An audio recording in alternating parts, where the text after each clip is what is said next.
Dearest love, my child does not like eating. She looked at her mother and said, wow, I know she likes eating a lot. She actually likes a host of food. She was just the little girl's school teacher, and the things she was saying and the eye the mother of the child was giving her meant there was trouble, for the teacher seemed to know more than the mother. The doctor then said, please, if you know your daughter does not like eating, then find a way to get her to eat, because if she continues in that trend as she is right now, there will be nothing we can do. 3 days later, the teacher knocked on their door and brought a basket of food.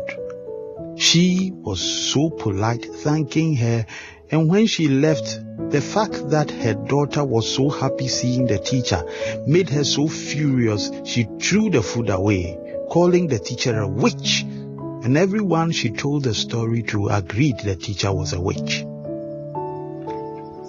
This little girl came back to school, but she was still very weak and still not eating much. But the teacher will share her food with her and they would eat together. And one day, the mother came to the school and found them eating, and all hell broke loose. The mother called the teacher a witch and made a very ugly scene in the school and took her child away from the school. The teacher had no right. She was reprimanded. She was nearly sacked. But 6 months later, her case got worse because the woman came back to the school and accused her of bewitching her daughter, and that the daughter was not eating and was admitted at the hospital, and that if anything happened to the daughter, she would skin her alive. The teacher asked if she could go and see the little girl, and for that she got 3 strong slaps on the face, and many who looked on actually supported the slap. 3 days from that day, the little girl died. The doctors said it was malnourishment that had killed the child, but the mother and others said it was the teacher who had killed her. 6 years later, another of this woman's children died, and again it was same cause. The teacher who could have saved the child before was branded a witch because it was not her duty to feed the child, even if she could. The mother who professed love for a child she had given birth to preferred to watch the child die than to see another do what she failed to do.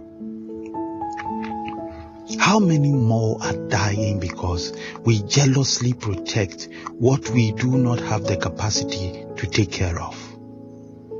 The devil holds to many only to see them perish because he wants nothing good. But God humbly stands at the door and knocks that he be allowed to come in.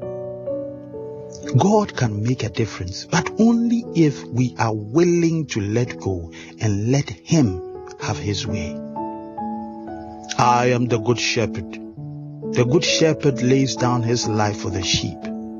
He who is a hired hand and not a shepherd, who does not own the sheep, sees the wolf coming and leaves the sheep and flees. And the wolf snatches them and scatters them. He flees because he is a hired hand and cares nothing for the sheep. John chapter 10, verse 11 to 13. Many act like true owners, but are nothing but thieves and hired hands that would watch the sheep die than give their lives for them. Stay blessed, trust and obey, for there is no other way. K.